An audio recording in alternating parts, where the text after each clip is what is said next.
ce qu'on appelle les lignées chloroplastiques par rapport aux populations refuges qui ont colonisé l'Europe. Et deuxièmement, on a fait pas mal d'études également sur la variabilité, notamment du chêne Sicile, dans les tests de provenance. Il va y avoir un papier, une publication qui fait un peu un résumé sur ces tests de provenance. On n'a pas trop communiqué autour de ces résultats, mais maintenant on a des données assez précises sur ce sujet. Donc, premier point sur l'origine. Alors, vous avez peut-être, il y avait ces dernières années un projet qui avait été animé par mon collègue Karalambos Néophytou qui était à Fribourg, là, qui avait étudié avec l'ADN chloroplastique tous les peuplements de la vallée du Rhin, côté alsacien, mais également côté forêt noire. C'est un projet de l'Union européenne, comme on les appelle, qui associe plusieurs régions. Je vais rappeler un peu, ça c'est une image globale de ces empreintes au niveau européen, et nous avons identifié ce qu'on appelle différentes lignées qui sont représentées ici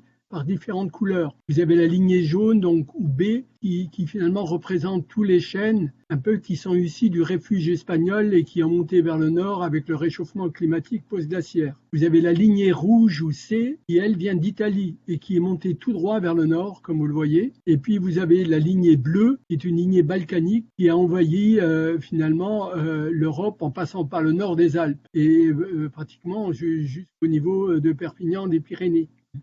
Et puis, quand on regarde l'Alsace, finalement, elle est un peu à la rencontre de ces trois lignées. Et c'est ce qu'on voit après, c'est ce que les résultats des projets que j'ai évoqués tout à l'heure ont montré.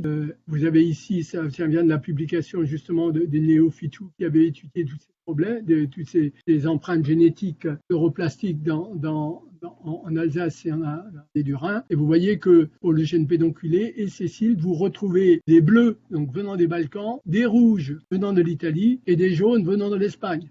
Et d'ailleurs qui se répartissent un peu de manière homogène. L'hybridation également responsable un peu homogène entre espèces, c'est-à-dire ceux qui sont jaunes chez le robur sont au même endroit que ceux qui sont jaunes chez le Cécile, et pareil pour les bleus. Alors quand on regarde plus en détail, on a fait ça dans la forêt de la Harte, on a étudié en détail dans les différentes parcelles la présence de ces lignées. Vous voyez, il y a les deux lignées, ici vous avez la lignée italienne et la lignée balkanique, bleu et rouge, et pareil distribuée de manière assez homogène entre pédonculé et Sicile. Et on a fait ça également dans le nord de l'Alsace, dans le pays de Bitche. Là aussi, vous voyez, on retrouve les bleus et on retrouve quelques rouges et quelques jaunes. Bon, l'inspection était moins détaillée. Et là, ça avait servi d'ailleurs parce que le service forestier de la forêt de Haguenau voulait savoir si les reboisements qui avaient été faits en chêne dans sa forêt venaient du matériel autochtone ou pas. Dans la parcelle qui est montrée ici par une flèche violette, la fameuse parcelle où il suspectait qu'il y avait de la plantation, et bien on voit ici qu'il y a un mélange de différents lignées chloroplastiques dans la même parcelle, ce qui est très rare. Et donc c'est ce qui a permis de montrer que là il y a eu sans doute une plantation. Donc c'est des méthodes qui permettent un peu de détecter si vous avez eu de l'apport de matériel exogène. Donc voilà ce qui concerne l'origine des peuplements d'Alsace au travers de l'analyse des données chloroplastiques. Alors je précise toutes ces données là que j'ai montrées, nous avons réuni tout cela sur une base de données. Maintenant, au niveau européen, c'est régulièrement complété, y compris par des partenaires étrangers. Et on a maintenant, je crois, plus de 6000 forêts, enfin sur toute l'Europe jusqu'à l'Oural. On a un détail très précis avec des cartes qui permettent de la répartition. Les tests de provenance. Donc le deuxième point, qu'est-ce qu'on sait sur la variation des chênes? Alors là, c'est surtout sur le chêne Sicile. On a fait une étude de provenance sur le chêne Sicile et sur toute l'aire de distribution. Et ces provenances ont été installées dans 4 forêts, la forêt de la Petite Charny, la forêt de Vierzon, la forêt de Vincennes, la forêt de Sillegny. Et donc là, je vais vous montrer quelques résultats pour différents caractères. Ces tests ont pratiquement 20-25 ans. Et donc, on a mesuré plein de caractères, croissance, forme, etc. Alors, je n'ai pas le temps de montrer tous ces résultats, mais on a fait des notations de forme. Donc, vous voyez ici les types de la manière dont ça a été fait. Mais je vais vous montrer quelques résultats dans ces 4 tests. Alors, vous voyez ici, cette graphique représente représente la distribution de certaines populations alsaciennes par rapport à l'ensemble des provenances. Donc venant de toute l'aire, les autres points rouges viennent d'ailleurs, les points bleus avec les noms en vert sont des populations venant d'Alsace. Et ici donc représenté sous forme en axe des X, vous avez la croissance. Alors ici c'est que la hauteur à 10 ans, mais depuis on a la hauteur à 20 ans aussi. Et la notation de forme. Et vous voyez qu'il y a une très forte dispersion de ces points. Vous avez des populations apparemment qui poussent bien et qui ont des super formes qui viennent de Lembach ou de Steinbach, tout ça c'est le pays de Bitt. Bon, on suspecte que là il y a du matériel venant d'ailleurs aussi. Je pense que les Allemands ont dû reboiser, c'est un peu connu notamment dans la région du pays de Bitt pendant l'administration allemande entre 1970 et 1918 avec notamment des origines du Spessart. Donc enfin, on pourrait faire une analyse génétique plus détaillée pour savoir si ça vient de là-bas. Mais c'est ce que vous voyez ici à la Petite Charny, donc c'est dans la thèse de la Petite Charny, se trouve conservé dans les 3 autres sites. Vincennes, en forêt de Vincennes, vous retrouvez donc le même pattern avec Lembach qui est tout en haut là. Et encore une fois ici à Silény. Donc Silény, ça se trouve pas près de Pont-à-Mousson, c'est pas tellement loin finalement de chez vous. Et donc, mais on retrouve le pattern est très conservé. Donc forte diversité des populations alsaciennes à retenir. Et deuxièmement, il y a certaines populations qui ont des valeurs très intéressantes. Je m'excuse un peu, je suis allé très vite. Je vous remercie de votre attention et je suis prêt à répondre aux questions. C'est très bien, Monsieur Kremer, merci beaucoup. On a une question de Dominique Chéry de la Chambre d'agriculture des Vosges. Au niveau des plants produits en pépinière, est-ce que l'on a connaissance de la génétique des plants de manière précise? Normalement, en pépinière, le pépiniériste est obligé de vous donner l'identification du peuplement classé. Normalement, il doit y avoir des documents accompagnant les lots de graines quand ils sont récoltés. C'est fait par l'administration. Les lots en pépinière sont identifiés de manière documentaire par rapport à leur origine. Je dirais même pas normalement, mais obligatoirement. On voit plus le caractère génétique de l'ensemble des lots aujourd'hui. On les trie plus maintenant par taille, surtout dans le cadre des contrats de culture par exemple. On nous demande bien d'arracher la planche complète pour avoir cette variabilité génétique de cette origine. Si on pousse la réglementation jusqu'au bout, on devrait, avant de reboiser, mélanger des plants de peuplement classés venant de la même région de provenance. Oui, mais en principe c'est fait maintenant, de plus en plus souvent. C'est ce qui garantit une certaine... Dans les analyses globales sur le test de provenance, là, on avait plus de 100 provenances de chênes Cécile qui ont maintenant 20 ans et on a analysé ça pour plein de caractères. Et donc, on a regardé si les peuplements, il y avait beaucoup de peuplements classés et des peuplements qui venaient également de peuplements non classés, enfin des lots de graines, des origines, des provenances qui venaient de peuplements non classés. Les résultats des tests de provenance ne se recouvrent pas exactement avec les régions de provenance.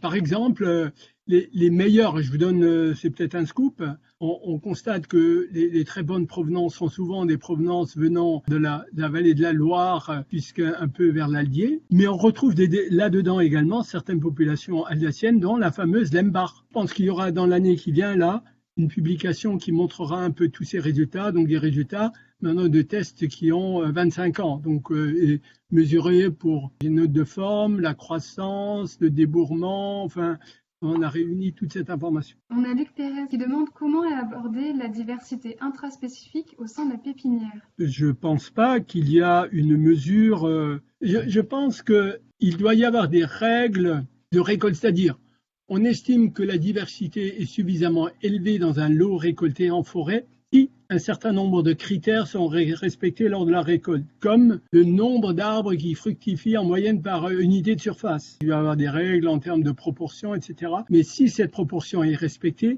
alors ça garantit la diversité dans le lot qui est récolté. Mais voilà, le grainier, c'est lui finalement qui est responsable de cela. Mais là, il y a des règles qui sont données. On comprend aisément que le cas extrême, s'il n'y a qu'un ou deux arbres qui fructifient dans un peuplement classé, et un peu suspoté, qui est de l'autofécondation aussi, enfin ce genre de choses, qui peuvent déprécier la qualité génétique de la récolte et bien sûr atteindre et diminuer la diversité génétique. Mais il est exact que les grainiers, ils ont signé une charte de qualité dans ce sens-là, avec un protocole assez assez strictes pour récolter sur un nombre X d'arbres pour qu'il y ait ce mélange qui soit fait par rapport à la parcelle complète. Je veux dire sur tout ça, à la fois la question de l'origine qui a été évoquée précédemment. Donc pour l'origine, la seule garantie qui est donnée aujourd'hui, c'est la garantie documentaire. Il faut qu'il y ait un document associé. Sur le niveau de diversité, c'est la manière dont je peux dire aujourd'hui qu'on aurait des outils essentiellement moléculaires, génétiques, pour contrôler tout cela.